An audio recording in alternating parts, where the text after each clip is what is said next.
जय हिंद दोस्तों, आप सबका मेरे YouTube चैनल में तहे दिल से स्वागत है। और मैं अभी एक ख़ास तरह की वीडियो बनाने वाली हूँ एसएससी जीडी के ऊपर, क्योंकि अभी एसएससी जीडी का डॉक्यूमेंट वेरिफिकेशन शुरू होने वाला है और उसका साथ ही मेडिकल होने वाला है। तो मैं इस बारे इसलिए बताना चाहती हूँ क्योंकि इसमें मैं खुद 2 बार सेलेक्ट हो चुकी हूँ। एक था 2023 में जब मुझे सीआरपीएफ मिला था, और 2024 में जिसमें मेरा फिजिकल क्वालिफाइड था बट डॉक्यूमेंट वेरिफिकेशन क्वालिफाइड नहीं था। और 2024 में जो मेरा डॉक्यूमेंट वेरिफिकेशन क्वालिफाइड नहीं था, मैं वो क्यों नहीं था, मैं वो भी बताऊंगी कि मुझसे क्या गलती हुई थी, और मेडिकल में क्या होता है और क्या नहीं होता है वो भी मैं आप सबको बताऊंगी। पहला, डॉक्यूमेंट वेरिफिकेशन के समय जब आप जाओ तो आप पहले चेक कर लो कि आपके पास सारे डॉक्यूमेंट हैं या नहीं। Specially central certificate, central caste certificate, क्योंकि सेंट्रल कास्ट सर्टिफिकेट कई बार कई लोग लेकर नहीं जाते हैं, फिर उन्हें वहाँ परेशान होना पड़ता है और वहाँ पे उन्हें 1 से या 2 दिन का टाइम देते हैं। इतनी जल्दबाजी में कई बार सर्टिफिकेट बन नहीं पाता है और अपन डॉक्यूमेंट वेरिफिकेशन से बाहर हो सकते हैं।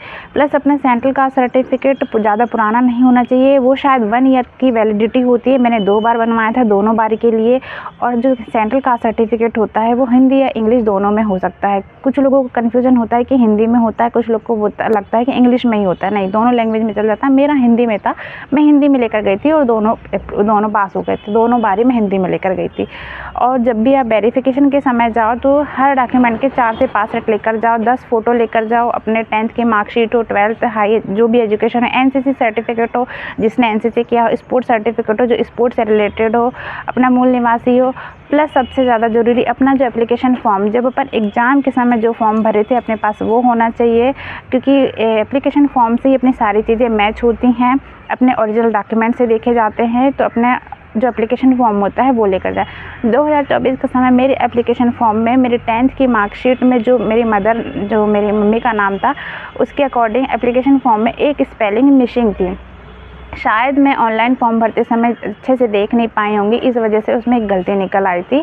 इस वजह से मेरा 2024 में डॉक्यूमेंट वेरिफिकेशन हो नहीं पाया था, मतलब क्लियर नहीं हो पाया था। उसके बाद में ये सब ले जाने के बाद हाँ, लेकिन जब भी आप डॉक्यूमेंट वेरिफिकेशन में जाओ या फिर मेडिकल में जाओ तो अपने व्यवस्था के साथ में जाओ, 4 से 5 दिन की व्यवस्था के साथ में जाओ, क्योंकि 2 से 3 दिन तो लगते ही है हर मेडिकल में। मुझे 3 दिन लगा था और जिसको रीमेडिकल मिलता है उसको तो 5 से 6 दिन लग ही जाते हैं, क्योंकि जब सबके मेडिकल हो तो उसके बाद रीमेडिकल होता है तो उसमें टाइम लगता है। और जब रुकने की व्यवस्था के साथ जाओ तो खाने पीने के साथ में अपने पास में थोड़े बहुत एक्स्ट्रा पैसे हों, क्योंकि जब हम दूसरे डिस्ट्रिक्ट में जाते हैं तो हमें वहाँ रुकने के लिए होटल वगैरह या कोई लॉज बुक कराना पड़ता है, तो वहाँ पे एक्स्ट्रा ही वो लोग चार्ज करते हैं। इस वजह से जब भी जाओ तो थोड़ा अपने व्यवस्था के साथ में ही जाओ, क्योंकि अपन जाते हैं अपनी फैमिली, भाई बहन जो भी अपने साथ जाता है वो भी अपने साथ परेशान होते हैं। और जब आप फैमिली तो बाहर रहती है, लेकिन जब अपन वेरिफिकेशन या मेडिकल के समय अंदर रहते हैं तो अपन दिन भर अंदर रहते हैं, तो अपने पास भी कुछ खाने पीने के लिए, क्योंकि कुछ मेरे साथ में कुछ ऐसे लोग थे जो बिल्कुल भी इस व्यवस्था के साथ में नहीं आए थे कि चलो जल्दी फ्री हो जाएंगे, पर दिन भर क्या, सुबह 6 बजे से लेकर हम शाम को 6 बजे तक मतलब मेडिकल देने के लिए बैठे रहे। डॉक्यूमेंट वेरीफाई, ब्लड ले लेंगे, यूरिन ले लेंगे और प्लस उस दिन आपका एक्सरे हो जाएगा।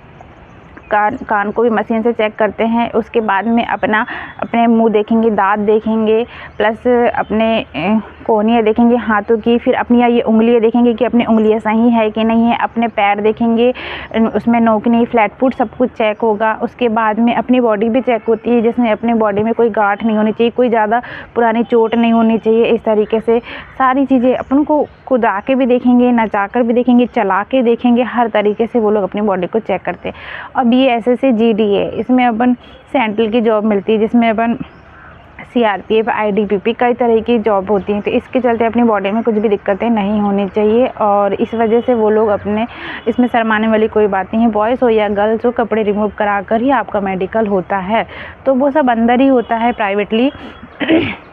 इसलिए कोई भी लड़कियां खासकर कोई भी हेजिटेशन ना करे, वो अच्छे से अपना मेडिकल दे, घबराए नहीं, डरे नहीं। और उसके साथ में ही क्या बोलते हैं, हाँ, जब सबसे ज़्यादा बार जो चेक होता है वो होती है अपनी आंखें चेक होती है। आंखों में अपने को मतलब एक कोने में खड़े करके बोर्ड पढ़वाते हैं, पास से पढ़वाते हैं, दूर से पढ़वाते हैं, या फिर कोई लेख पढ़ने को दे देते हैं। उसके अलावा अपनी कलर ब्लाइंडनेस भी चेक होती है।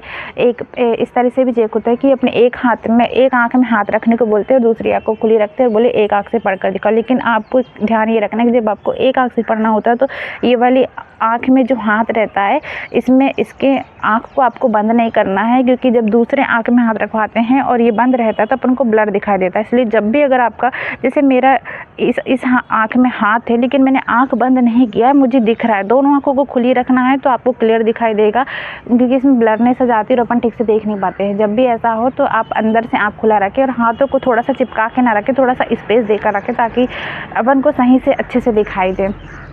बस इसके बाद कोई दिक्कत नहीं होती है। और अगर किसी को रीमेडिकल मिलता भी किसी भी चीज़ में कि हाँ वो उससे पास हो सकते हैं, जैसे कुछ चोट हुई या कुछ भी ऐसी चीज़ें हों तो उसमें रीमेडिकल पास हो जाते हैं। और मैं बता दूँ 90% 95% लोग रीमेडिकल में पास होते हैं। कुछ होते हैं जो बाहर होते हैं, बस क्योंकि अपना फिजिकल के समय ही अपना हाइट मेजर हो जाता है, वेट मेजर हो जाता है, ये सब भी मेजर होते हैं मेडिकल में। तो पहले से ही अपन हाइट और वेट के अकॉर्डिंग तो अंदर हो जाते हैं, बस अपना थोड़ा बॉडी सही होना चाहिए, ये इस अकॉर्डिंग अपना मेडिकल होता है। और मैं बता दूं, जब किसी का रीमेडिकल होता है, मेरे साथ में 2-3 लोगों का रीमेडिकल होता है, आज वो सब पास है, सब अपनी अपनी जगह पे कोई ट्रेनिंग ले रहा है, किसी की पोस्टिंग हो चुकी है। तो लास्ट ईयर 2024 मेरे साथ एक दोस्त थी जिसका पैरों की पिंडलियों के पीछे नसें ग्रीन नसें थी जो बिल्कुल क्लियरली दिखती थी। उसको रीमेडिकल मिला था, आज वो पास है और वो पंजाब में ITBP में है। और उसके अलावा भी 2023 के समय मेरे 2-3 फ्रेंड लोग थी जिनका रीमेडिकल मिला था। एक दोस्त थी जिसके गले में जलने का निशान था, बहुत ज़्यादा जला हुआ था यहाँ से यहाँ तक, जिसकी वजह से वहाँ गांठें पड़ चुकी थी, फिर भी वो रीमेडिकल में पास हो गई थी। प्लस पाइल्स भी चेक होती है, पाइल्स भी देखा जाता है। तो ध्यान रहे कि अगर किसी का पाइल्स का ट्रीटमेंट चल रहा हो या वो ठीक हो गया तो कोई दिक्कत वाली बात नहीं है, अगर एक बार चेक करा लेंगे क्या कैसे है। क्योंकि लास्ट टाइम में एक लड़की का पाइल्स निकल गया था, मेरे साथ में ही थी, उसको खुद नहीं पता था कि उसके साथ ऐसा कब कैसे हो गया, जबकि उसको खुद वहाँ पे पता चला मेडिकल के समय कि उसको भी पाइल्स की दिक्कत है। बट ये चेक होता है, तो आप ध्यान रखें कि आपको ऐसी कोई भी बीमारी ना हो, बाकी सब कुछ ठीक हो, आपका मेडिकल बहुत अच्छा हो। All the best.